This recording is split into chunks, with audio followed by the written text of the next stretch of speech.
Hello नमस्कार दोस्तों। आज हम पढ़ेंगे बजट 2023। बजट क्या है? बजट एक प्रकार का लेखा जोखा होता है जिससे कि यह पता चलता है कि आने वाले साल में कितनी कमाई व कितना खर्च करना है। भारतीय संविधान में कहीं भी बजट शब्द का प्रयोग नहीं किया गया है, लेकिन अनुच्छेद 112 के लेकिन संविधान के अनुच्छेद 112 के अनुसार केंद्रीय बजट देश का सालाना फाइनेंशियल लेखा जोखा होता है। देश के बजट में कई स्रोतों से आने वाले पैसे और तरह तरह की मदों में होने वाले खर्च की विस्तृत योजना पेश की जाती है और इसके साथ ही ये भी तय होता है कि अगले साल सरकार टैक्स की दरें क्या रखेगी। बजट का इतिहास पढ़ते हैं हम कि बजट शब्द की उत्पत्ति फ्रेंच भाषा के लैटिन शब्द बुल्गा से हुई है। 7 अप्रैल 1860 को देश का पहला बजट ब्रिटिश सरकार के वित्त मंत्री जेम्स विल्सन ने पेश किया था। सबसे पहला बजट किसने पेश किया था? जेम्स विल्सन ने पेश किया था। कब किया था? 7 अप्रैल 1860 को किया था। वर्ष 1924 से 1999 तक बजट फरवरी के अंतिम कार्यकारी दिन को शाम 5 बजे पेश किया जाता था।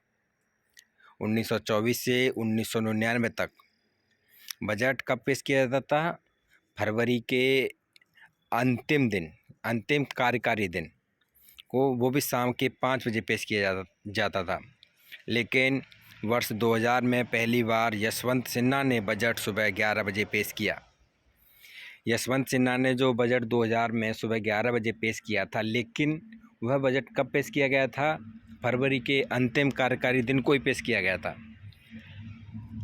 उसके बाद में स्वतंत्रता के बाद देश का पहला बजट पहले वित्त मंत्री R.K. षणमुखम चेट्टी ने 26 नवंबर 1947 को पेश किया। भारतीय गणतंत्र की स्थापना के बाद पहला बजट 28 फरवरी 1950 को जॉन मथाई ने पेश किया था। इसी बजट में योजना आयोग की स्थापना का वर्णन किया गया था। अच्छा, स्वतंत्रता के बाद में जो पहला बजट पेश किया था वो R.K. षणमुखम चेट्टी ने पेश किया था, जबकि गणतंत्र के बाद पहला बजट जो पेश किया था जॉन मथाई ने पेश किया था। और जो 1950 का जो बजट पेश हुआ था उसमें योजना आयोग की स्थापना का वर्णन किया गया। C.D. देशमुख वित्त मंत्री होने के साथ साथ रिजर्व बैंक के पहले भारतीय गवर्नर भी थे। उन्होंने 1951-52 में अंतरिम बजट पेश किया। 1955-56 में बजट हिंदी में भी तैयार किया जाने लगा। 1955-56 से पहले बजट जो था हिंदी में पेश नहीं होता था। 1955-56 में हिंदी का पहला बजट पेश हुआ। 1955-56 में 1958-59 में देश के प्रधानमंत्री पंडित जवाहरलाल नेहरू ने बजट पेश किया। यह ऐसे पहले प्रधानमंत्री थे जो कि प्रधानमंत्री होने के साथ साथ वित्त मंत्री का भी पद संभाला। फिर यही काम इंदिरा गांधी जी ने भी किया। इंदिरा गांधी बजट पेश करने वाली प्रथम महिला थीं। लेकिन ये बजट पेश करने वाली प्रथम महिला तो इंदिरा गांधी थी। उसके बाद में पूछ लेता है कि पूर्णकालिक वित्त मंत्री प्रथम महिला कौन थी? ये निर्मला सीतारमण, जो इस समय वर्तमान में है, वर्ष 2023 में। 2016 तक बजट फरवरी के आखिरी दिन पेश होता था, लेकिन 2017 में 17 से 1 फरवरी को बजट पेश होने लगा सुबह 11 बजे। 2016 तक जो बजट पेश होता था फरवरी के अंतिम कार्यकारी दिन को पेश होता था, लेकिन 2017 से और अब तक बजट जो पेश होता है वो फरवरी के प्रथम दिन, मतलब प्रथम दिन का मतलब अधिकतर 1 फरवरी को बजट पेश होता है।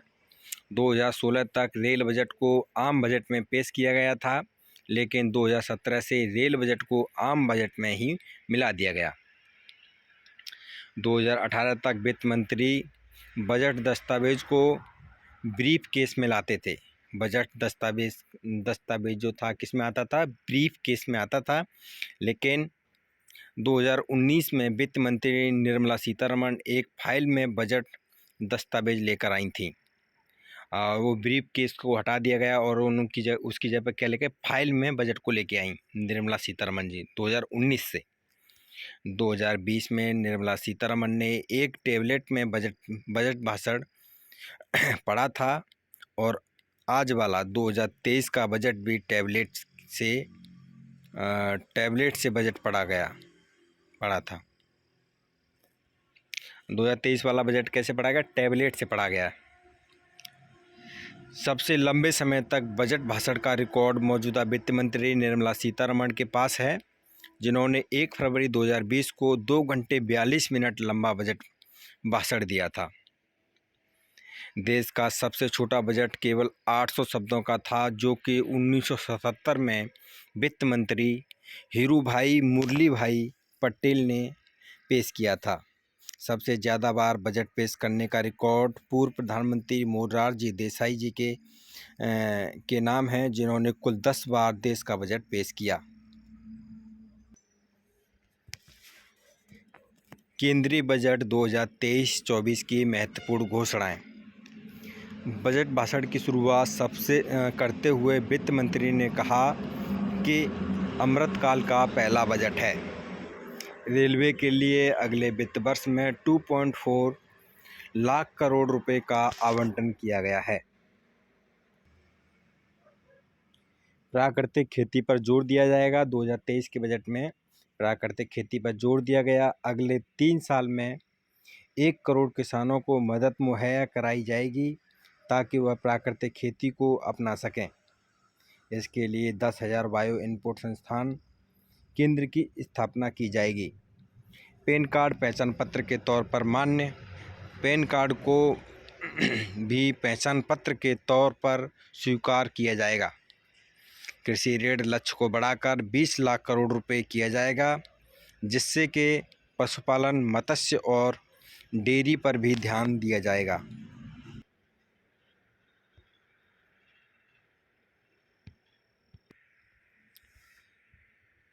कुछ चीज़ों पर इन चीज़ों पर राहत दाम होंगे कम। टीवी पैनल के ओपन पैनल पर सीमा शुल्क होगा कम और सीमा शुल्क को 13% किया गया। खिलौने, साइकिल, ऑटोमोबाइल को किया जाएगा सस्ता। मोबाइल और फ़ोन के कैमरे के लेंस होंगे सस्ते। आयन बैटरी पर 1% की छूट रहेगी। अब एकलव्य मॉडल स्कूल की स्थापना। एकलव्य मॉडल रेजिडेंशियल स्कूल अगले 3 साल में स्थापित किए जाएंगे। 38,800 शिक्षकों की भर्ती की जाएगी। 740 स्पोर्ट्स स्टाफ की भर्ती की जाएगी, जिसकी मदद से 3.5 लाख आदिवासी छात्रों को शिक्षा मुहैया कराई जाएगी। नंबर 11, 157 नर्सिंग कॉलेजों की स्थापना की जाएगी। पीएम आवास योजना को 66% यानी 79,000 करोड़ रुपए तक बढ़ा दिया जाएगा।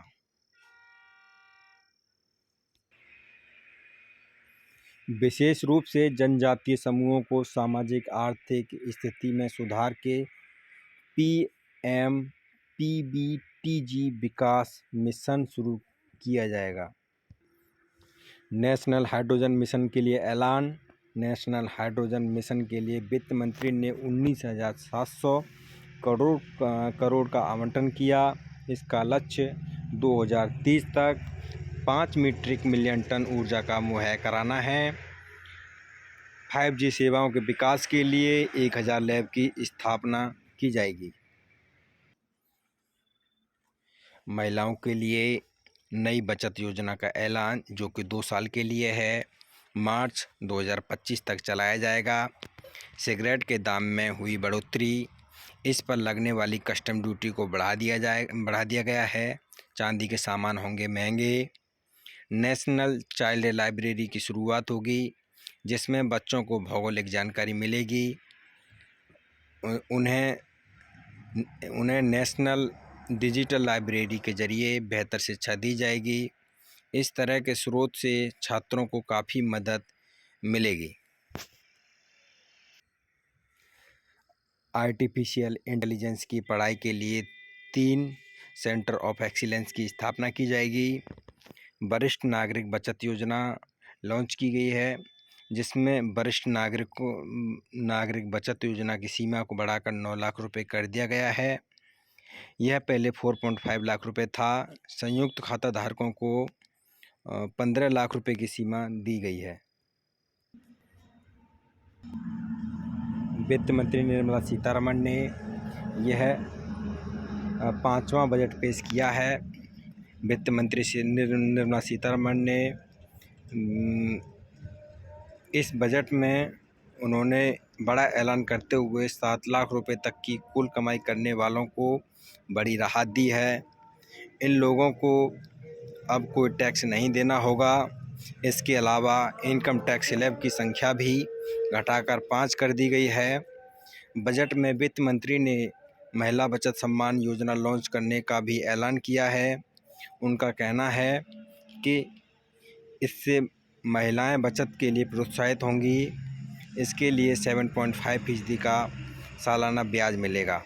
किसानों के लिए भी वित्त मंत्री ने श्री अन्न योजना लॉन्च करने का ऐलान किया है। इसके तहत मोटे अनाज के उत्पादन को बढ़ावा दिया जाएगा। वित्त मंत्री ने बजट पेश करते हुए कहा कि दुनिया में मंदी के माहौल में भी भारत की आर्थिक ग्रोथ 7% तक रहने का अनुमान है। यह भारत के लिए बड़ी सफलता है।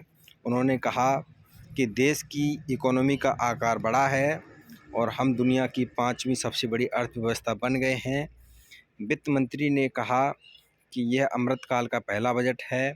बीते हुए कुछ सालों में हमने इकोनॉमी को मजबूत करने के लिए जो नींव रखी थी, उस पर मजबूत इमारत खड़ा करने का मौका है।